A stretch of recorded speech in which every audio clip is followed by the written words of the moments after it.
Roland SP-404 MK2. Today I just got my MPC-1 and my SP. I recorded some piano and strings over into my SP, put them on pad 1, 2, 3, 5, 6, 7. I'm gonna record my smackers kit and see what kind of beat I can make. Today we just want to not overthink beat making.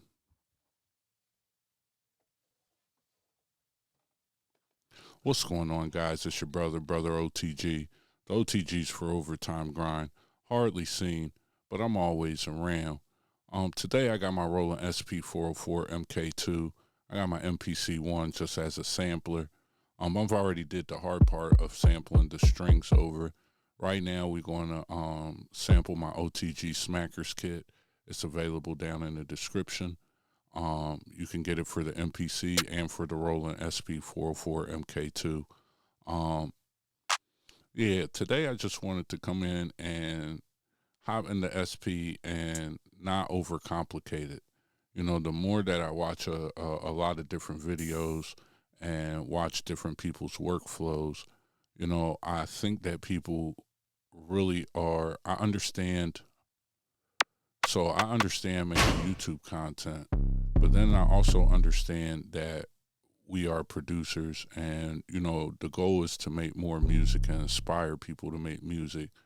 And so I like to do these straight through processes where I show you, and I also like to show you that as you practice and get better, you come up with workflows and ways that the gear starts, you adapt to the gear and the gear adapts to you. You get what I'm saying? And so, just in this aspect, when you're looking at my SP and my MPC, I've slowly adapted my MPC and my SP's workflows to kind of emulate. They're not the same thing. They do very different jobs. The MPC could do the job of the SP, but the SP has one specific job, and it does it really well, So, with that, I like utilizing them together. One of the things too is I like running things through my SP at the end of this video. Make sure you stay to the end. I'll show you how easy it is to run some of the basic effects that they have already in the favorites over your finished beat, and how you could start to get that sound EA Ski was talking about in his video with the MPCs and things of that nature. How you route your audio is super important to the way that you start to get a sound, the way that you mix it. There are proper mixing practices, but then there's also ways where you start to generate your own sound and mix, and people know when they hear that, that's you. You get what I'm saying? So first we're going to just start in performance mode, and I'm going to do it super easy. We're just going to go through and do the layers, layer it all up, and then we're going to stem it all out with the new feature in the Roland SP-404 MK2.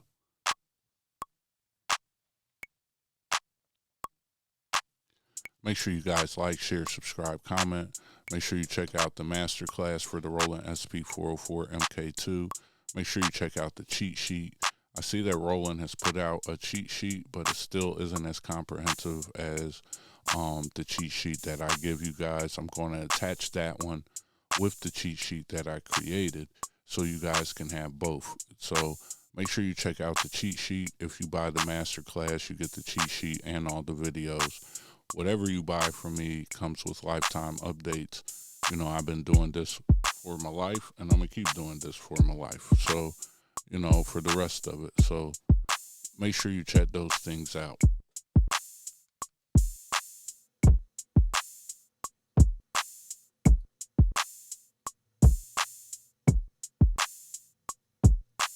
So one of the things about the SP-404 MK2, like I was saying earlier, is the sound.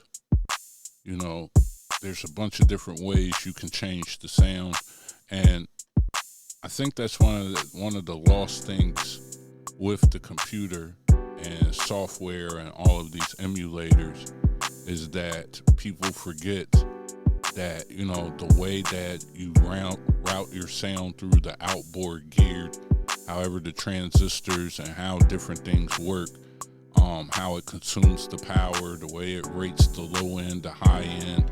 All of these different things give your audio or whatever you're processing a specific sound. So, you know, my MPC1 runs through my SP-404, which then runs through another piece of outboard gear, which then runs through another piece of outboard gear into the computer. That's how my setup is right now, you know, and I may daisy chain everything. I may run my computer through my SP-404 and reverse that setup, run it through a piece of outboard gear into the SP-404, maybe directly, then loop back around. There's a bunch of different ways that you can route your audio to get a sound. So that's something for you to think about and something for you to try. You know, I know there's a million people who will argue that the sound of software can emulate anything hardware. And if you believe that, that's fine. You know, we could argue for days and days and get into all types of scientific facts that, you know, still are perspective.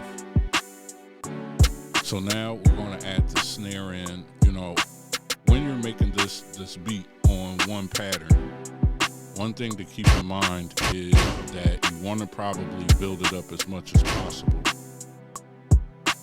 So by doing that, what happens is when you want to go and get the stems, you give yourself the most leeway to have different parts and different sounding sections in your beat.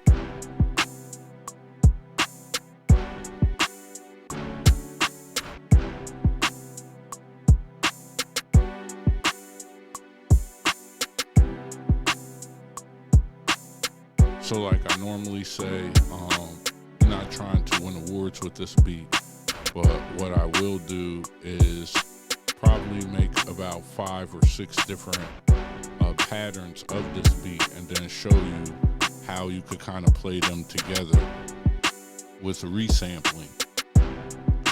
I've been watching a bunch of older SP videos and I noticed that part of the workflow of the old SP is resampling. So here we go. Let's go ahead and start stemming this thing out. You know, so from pattern 1, I'm going to select all the sounds that I want to carry over, which is going to be the strings, the piano. I'm going to hit copy. I'm going to hit remain. Then I'm going to hit copy, and it's going to copy over. So now we have that minus some of the snares and some of the other sound. So now I'm going to hit copy again from pattern 2. We're going to hit remain. We're going to just choose the piano, our kick, our snare, and our open hi-hat and send it to pad 3.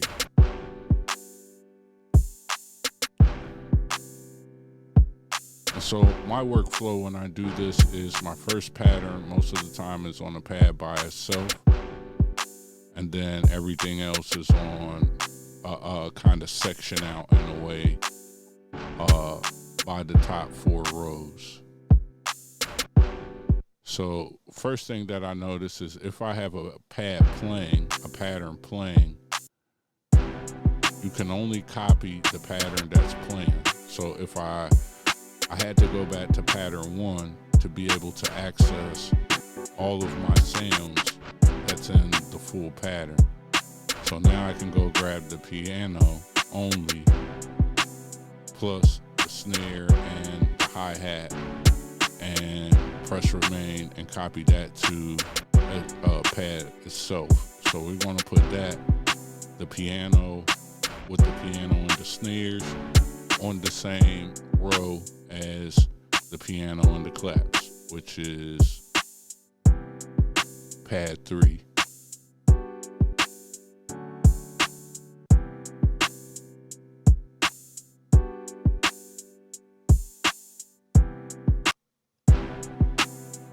All right, we're gonna go back to pattern 1. We're gonna copy it. This time we're going to probably just get the piano by itself. Piano and the strings by itself. Let's go ahead and add it with the hi-hats and our stomping sound. Let's put it under pad 2.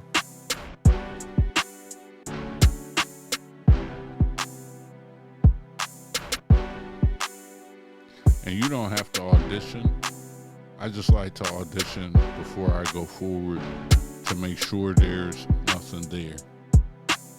You know, so there's no mistakes or no problems on that channel when I copy it over.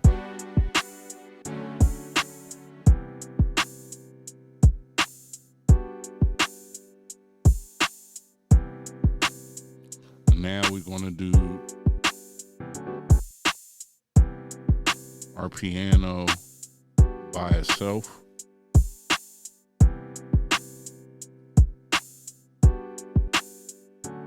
And now we're going to also do the strings by itself, the piano and the strings by itself. So we're going to have to select pattern 1. And with this, it's really forward thinking. That's why I said you got to make sure that when you're creating your first pattern that you add as much as you want, because using a deductive method, you could really go through and kind of pattern out and make things easy for yourself.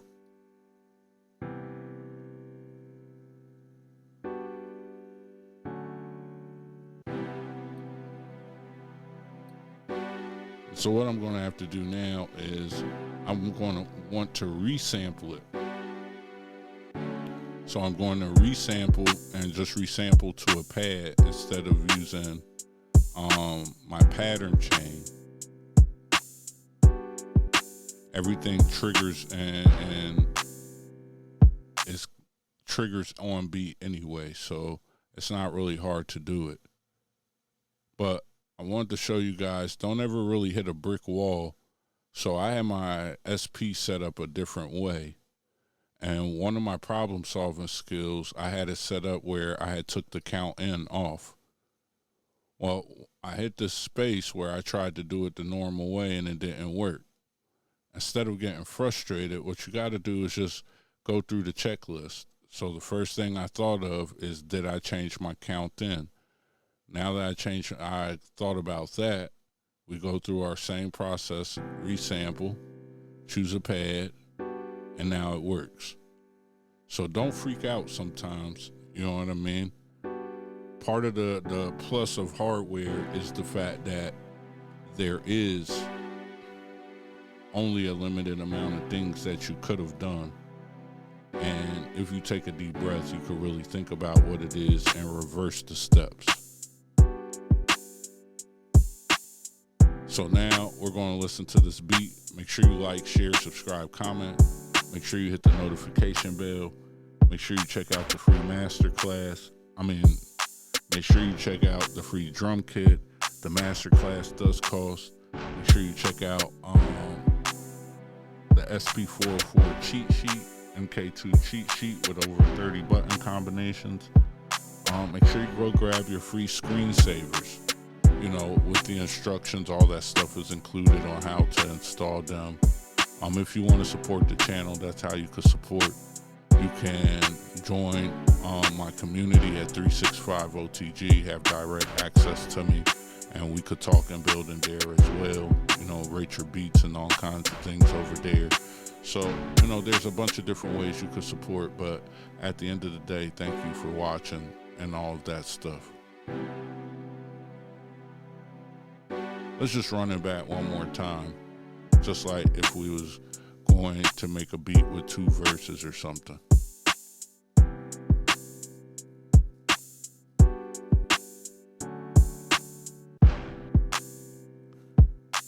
Again, if you notice, I just sampled this into my SP and then I made the beat into SP.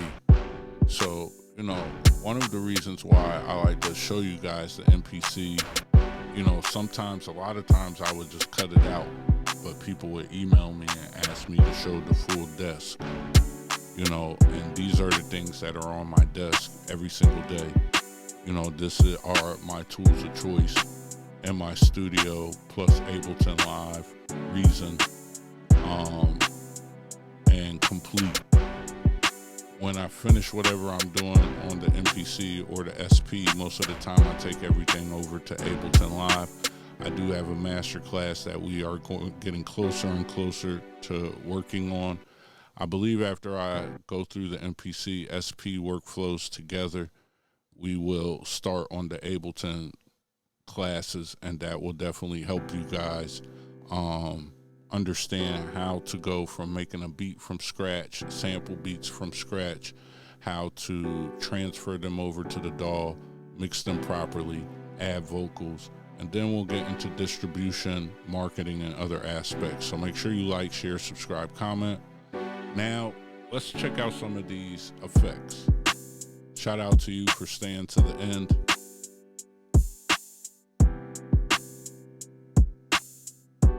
You know, if you hold shift and hit pad 16, we can start to, if you turn your encoder knob, you can listen to how the beat sounds through their combination of favorite effects. And so automatically you can see part of what I'm saying about the sound.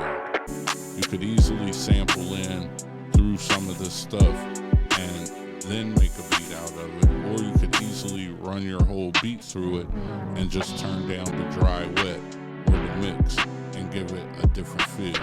So, you know, also the routing actually matters too. Right now I have everything going through 1-2, but we could actually switch it, and you see when I switch it, where I could put one effect on 1, a different effect on 2, and then have 3 and 4, bus 3 and 4. Now it really changes and alternates the sound. So this is something you should check out. But we did it, guys. Another video. It's your brother OTG.